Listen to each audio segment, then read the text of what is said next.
आज हम लोग पढ़ेंगे लेवल ऑफ टीचिंग के बारे में। तो लेवल ऑफ टीचिंग जो होते हैं ये टीचिंग लर्निंग प्रोसेस में जो जो कॉन्सेप्ट आते हैं उसमें ये काम आते हैं। तो जो लेवल ऑफ टीचिंग होते हैं ना, इसमें 3 लेवल होते हैं। एक तो रिफ्लेक्टिव लेवल होता है, अंडरस्टैंडिंग लेवल होता है, मेमोरी लेवल होता है। जो मेमोरी लेवल होता है इसमें जो अपना हायरार्की स्टार्ट करते हैं वो लोएस्ट टू हाईएस्ट करते हैं। तो जो मेमोरी लेवल होता है क्या होता है, चिंतन स्तर होता है, यानी कि सबसे कम। जैसे होता है ना, छोटे स्कूल में बच्चे होते हैं, छोटे स्कूल में बच्चे होते हैं तो उनसे क्या करते हैं हम लोग, उनको कोई भी चीज़ें याद करने के लिए देते हैं। तो उन चीज़ों को जो याद करवाते हैं हम लोग तो रटा के याद करवाते हैं। जैसे मानो हम लोगों ने टेबल दिया उनको कि भाई आप वो 2 1 जा 2 2 जा 4 2 जा 6 ये वाला टेबल पढ़ याद करो। तो टेबल याद करवाते हैं, टेबल याद करवाते हैं तो उनको क्या करते हैं, मेमोरी में करवाते हैं। अब अगर हम उनको बाद में पूछें कि भाई 2 × 2 कितना होता है, तो वो लोग बता ही नहीं पाएंगे, क्योंकि उन लोगों को हमने क्या सिखाया है कि आप पहले रटो इन चीज़ों को कि 2 1 जा 2 हो जा, 2 2 जा 4 होता है, तो 2 2 3 जा 6 होता है।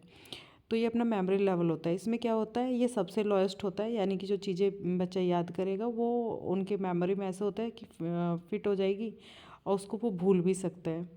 दूसरा होता है अपना अंडरस्टैंडिंग लेवल। अब अंडरस्टैंडिंग लेवल में क्या होता है, अंडरस्टैंडिंग लेवल में बच्चा जो कॉन्सेप्ट होता है उन्हें समझने की कोशिश करता है कि भाई अगर 2 1 जा 2 है तो 2 × 2 करके भी तो हम टेबल बना सकते हैं ना। 2 × 2 किया तो 4 हो गया, 2 × 3 किया तो 6 हो गया, 2 × 4 किया तो अपना 8 हो गया। तो ये अपना अंडरस्टैंडिंग लेवल होता है, जो कि जो अपने सेकेंडरी लेवल के स्टूडेंट होते हैं उनके लिए ज़्यादा यूज़फुल होता है।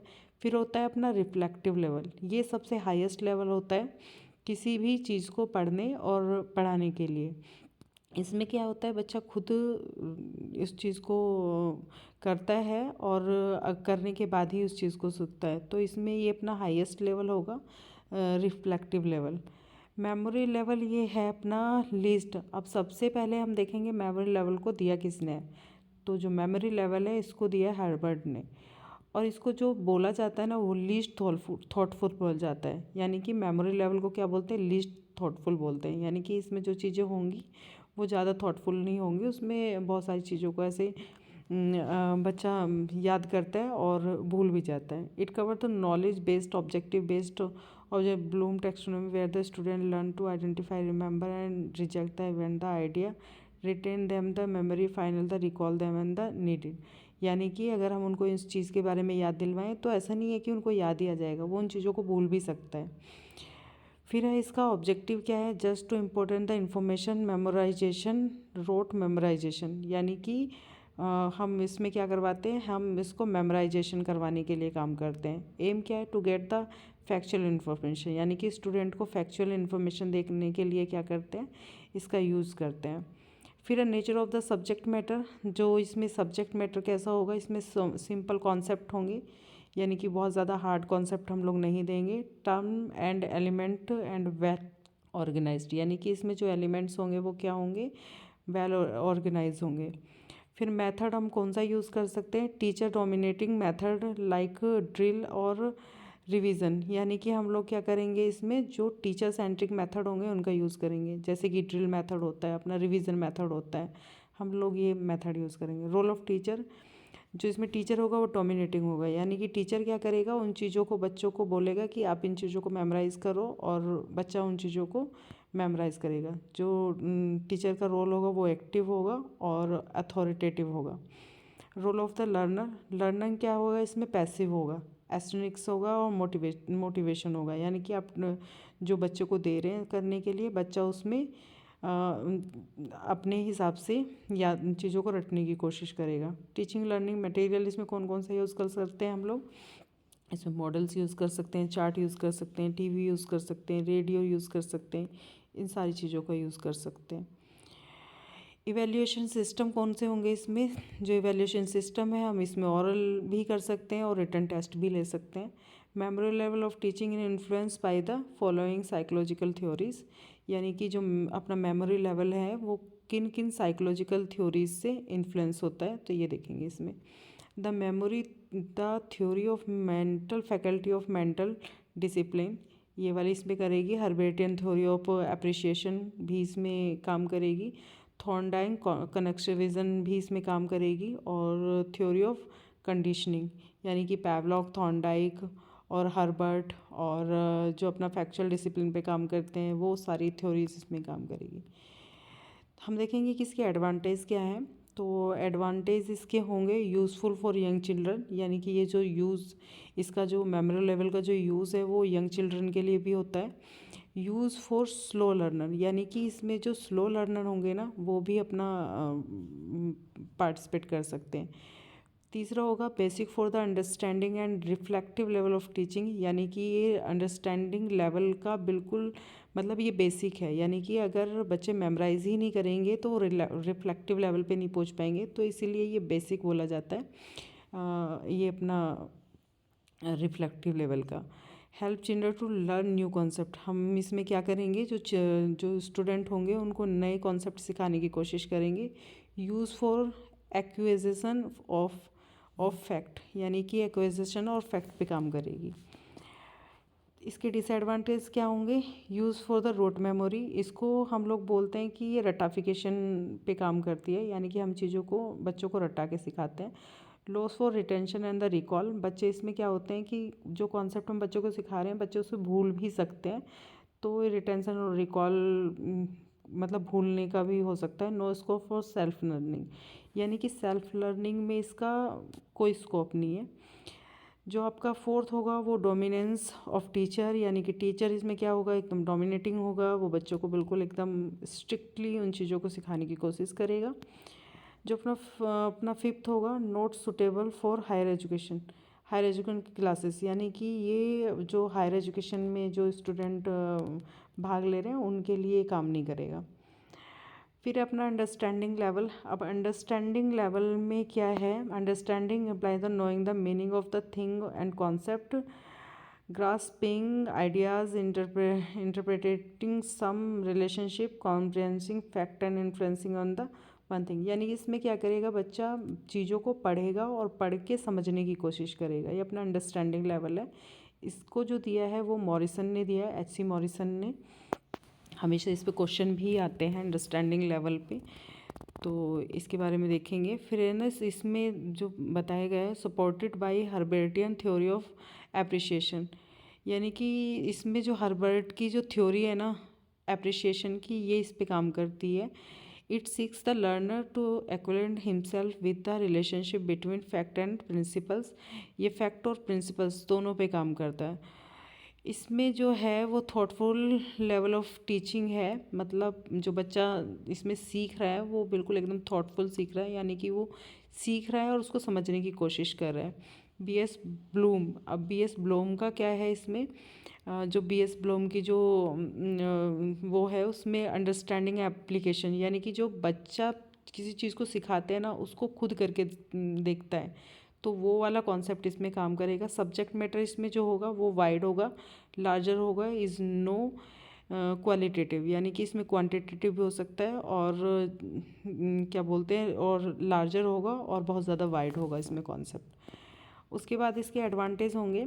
एडवांटेज में effective classroom instruction, effective learning, effective classroom instruction, यानी कि जब बच्चा किसी कॉन्सेप्ट को समझ के उसको याद करने की कोशिश करेगा तो जो क्लासरूम इंस्ट्रक्शन होगा उसमें क्या होगा वो बहुत ज़्यादा इफ़ेक्टिव होगा। और इफ़ेक्टिव लर्निंग, यानी कि जब बच्चा पढ़ रहा है चीज़ों को समझ रहा है तो इफ़ेक्टिव लर्निंग होगी।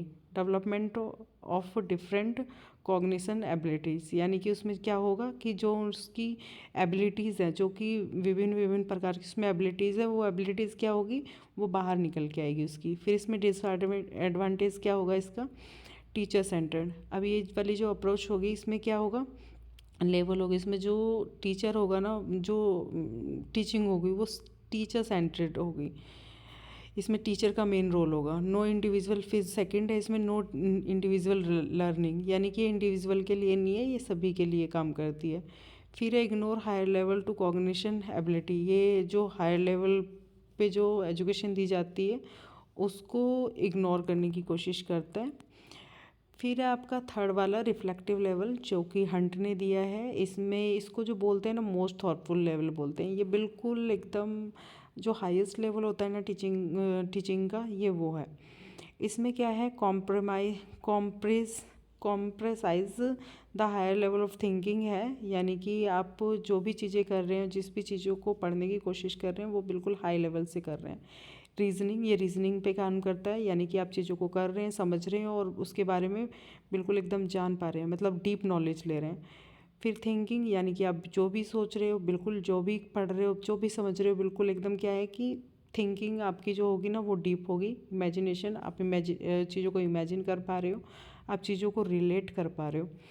फिर इसमें एनालाइजिंग आइडिया, यानी कि जो एनालाइज करने के आइडियाज़ है, वो कौन कौन से थॉट एट क्रिटिकल लेवल, यानी कि जो आप सोच पाओगे ना, बिल्कुल एकदम हाईएस्ट लेवल पे आप सोच पाओगे, जो कि एक लास्ट स्टेज होती है क्रिटिकल लेवल, उस पर आप सोच पा रहे हो।